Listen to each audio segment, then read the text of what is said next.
poppin', y'all? Welcome back to another YouTube video. Today we're taking a look at another news video. No, it's not a news video, it is a film review. And today we're taking a look at Puss in Boots and the Last Wish.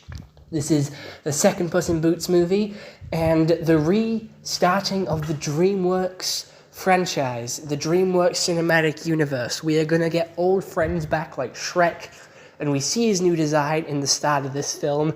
We also get to see Kung Fu Panda and Madagascar, How to Train Your Dragon, all at the start of this movie in DreamWorks' new logo and the way they start their films. Like PlayStation, like Marvel, they have got their own cinematic universe where they're creating characters and they have the intro where they show most of them. But yeah, this is Puss in Boots, and it is DreamWorks' first attempt at the Spider-Verse style, the 2D mixed with 3D style. So, let's get into it, because I'm really excited for this one. So, Puss in Boots discovers that his passion for adventure has taken its toll when he learns that he has burnt through 8 of his 9 lives. Puss sets out on an epic journey to find a mythical last wish and restore his 9 lives. So this is a movie, and it is a huge advancement from the first Puss in Boots movie. I forgot what Puss in Boots actually looked like. He looked so ugly in the other movies. After seeing this one, looking at Puss in Boots past animation style and past sort of 3D model, he looks fucking atrocious. I much prefer the new Puss in Boots model. He looks a lot cuter and looks a lot better. But the story starts off with Puss in Boots burning through his lives. He gets killed at the start. He goes to a doctor. He's not good at maths. He doesn't know how many lives he's lost. The doctor tells him. So then he goes into hiding. He doesn't want to go on adventure because when he gets struck, when death comes after him, he almost dies. He loses his ability to fight. He loses all of his adventure, all of his prowess. So he goes into hiding at this crazy old cat lady's house. Goldilocks and the 3 bears come looking for him after a couple of years. He teams up with a dog called Perito, who is one of my favorite characters from this movie. Perito is so cool. He's a scruffy puppy and he's adorable. But then they try and steal what Goldilocks was trying to hire him to steal from Big Jack Warner. And that was like a map to the Last Wish. But then they try and hire Kitty Softpaws, who turns on them. And then all 3 of these gang sort of run into each other, all try and steal it from each other. And it ends up in a big chase to the Last Wish. Puss wants to get his life back, all of his 9 lives back. Jack Warner wants to be the most magical person. Goldilocks wants a normal family. And Kitty Softpaws just wants someone she can trust. So, we go through. Death is still hunting Puss in Boots. Puss in Boots now has a beard, by the way. And Puss teams up with Kitty Softpaws and Perito to traverse this magical land. They go through the portal to the land of the Last Wish, and whoever holds the map changes the destiny of the terrain. Whereas Kitty and Puss in Boots hold it, their personality traits are sort of soulless. They work for themselves, they're greedy, they're selfish. So their paths are really treacherous and dangerous. But when Perito holds the map, he's all positive, he's happy, he's excited, he's happy he has friends. So it's a very easy, very cutesy, very easy to navigate path. But Kitty Softpaws and Puss in Boots, still thinking how they normally do, fist first, thought second, don't traverse it very well, or not as easy as Perito does. And Perito is taking his time, he's going slow, he's just happy to be hanging out with his friends. And we also learned a dark part about Perito. His family hated him, he was the runt of the litter, and they tried to drown him. But continuing the story, Goldilocks and the 3 bears steals the map, and Jack Warner gets Jiminy Cricket, and he turns out to be a very bad person. We then get to the Last Wish, eventually, after Puss in Boots has another run-in with death. Puss has another panic attack, which is really important, and I'll talk about that later. But we get to the star, and Puss learns that he doesn't need another life. Jack Warner dies. Goldilocks realizes that she doesn't need another family because she already has a family. Mama Bear, Papa Bear, and Baby Bear. We also have Kitty Softpaws get her wish, which is she doesn't need someone she can trust. She already has them in Perito and Puss. Puss actually abandoned her and left her at the altar. And that is the only flashback to the first film that we actually have. Kitty Softpaws and the marriage is the only thing that links this film to the first film. So it's not a new film, it's just a continuation, but it never really sort of talks about that. It seems to be its own entirely new thing. But he beats Death. Death is like, fine, you deserve this life, and leaves him alone. And that's where the film ends. They all end happily ever after. And they go to far, far away to see some old friends, as in Donkey and Shrek. So, the animation style for this is so bright, so colourful. They do so much with colour, like they did in Gwen's universe from Across the Spider-Verse. They do so much with colour, and it's so cool. The lighting is incredible. The 2D details, mixed with the 3D details, is insane. It is the future of animation. DreamWorks is killing it. This film was so popular. The music is incredible. Who's your greatest fearless hero? Who is the greatest fearless hero? Exactly. That song was a banger. It was all over TikTok. And then Jack Warner cap cuts as well. All over TikTok. This is such a good film. And I did watch this with my girlfriend, and it's incredible. I had such a good time watching this with her. And I watched it again recently. And I just had to get a review out of it because it is just such an incredible movie. But yeah, the storytelling in it is so incredible too.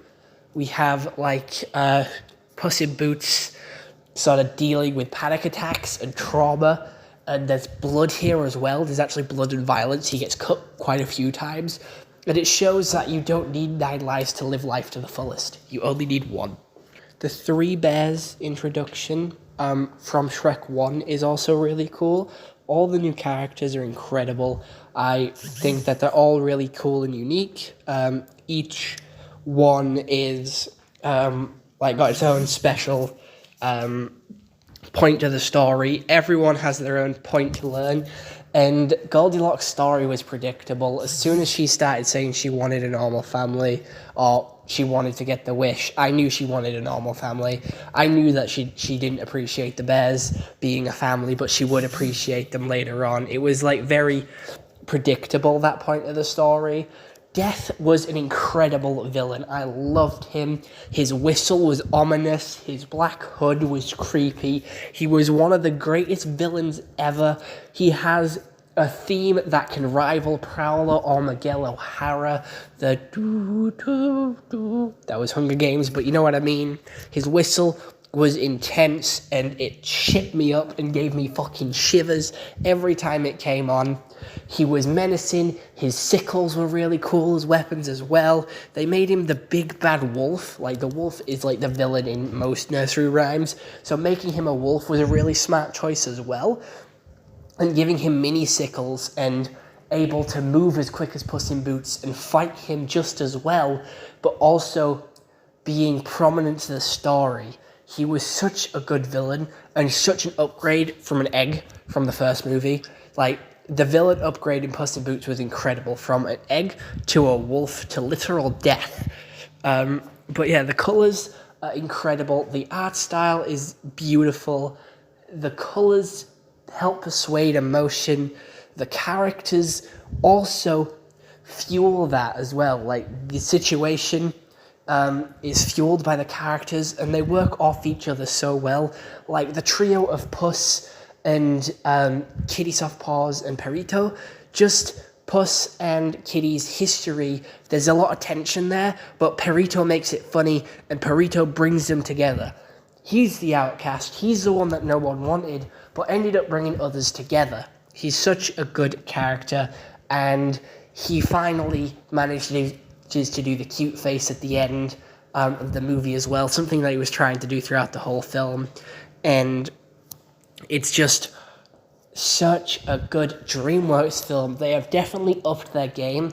They are definitely stepping up, and I cannot wait to see how far they go, or how far they push this animation style, and if they keep following the footsteps of Spider-Verse. Spider-Verse came out in 2018, And the newest one came out in 2023. This movie also came out in 2023. The new character designs are a lot more unique and creative and cutesy. To put it at the least, the last ones in Shrek were all ugly on purpose. They made Shrek look ugly, and they made the others look ugly on purpose. So they're making Puss in Boots quite cute here. I don't know how I feel about that in terms of Donkey and Shrek. I hope that they don't turn them cutesy and stuff like that, or just change their designs too much, because everyone loves the iconic original Shrek. So I don't know if their design change will be well received. However, the story is incredible. I really like the story. It is predictable at points, but it is still a good story, and there's meaningful, impactful moments with Perito and the panic attack, which I see everyone talking about. It is an incredible representation of a panic attack, and we're seeing that more and more in movies. We're seeing more representation and more accurate portrayals of emotions and stuff people can go through in life, and it is really important that we do that on screen, and we know how to deal with that and sort of show that it's not like wrong to feel that way. And yeah, if you notice that the sound quality has changed, it's due to the fact that I am now outside, because I had to sort of stop recording and sort something out, so I'm now outside.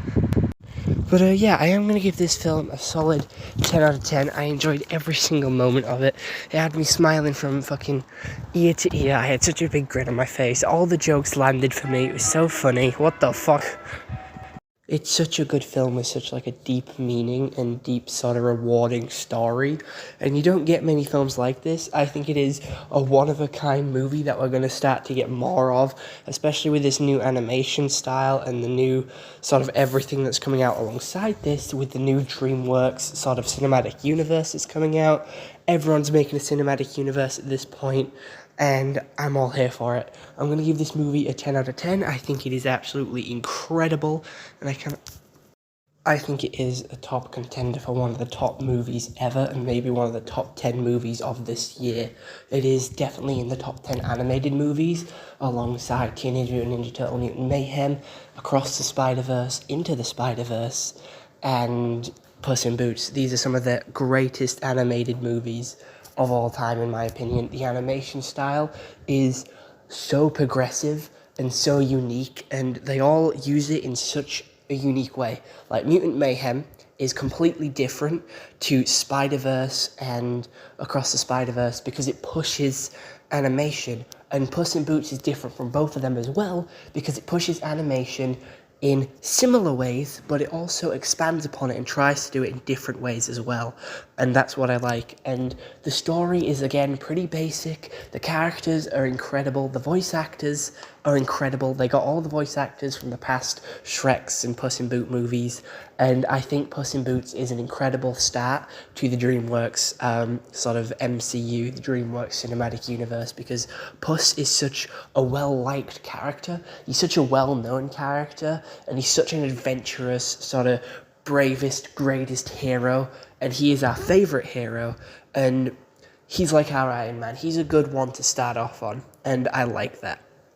But other than that, I am going to give this movie a solid 10 out of 10. I absolutely think it deserves it. It's so magical and so wonderful. But other than that, I hope you all enjoyed this YouTube video. I'll see you all in the next one. Have a nice day and goodbye. And I am going to continue on with these film reviews. Please comment down below if you do want me to try and watch any other films. I am trying to watch quite a few of them right now to get a couple of film reviews out or show reviews out for you guys. And also, please do click my Linktree link in description to see all the stuff that I have to offer for a little bit more Tyler Price in your life. But other than that, I am done now, so I hope you all enjoyed, and bye-bye.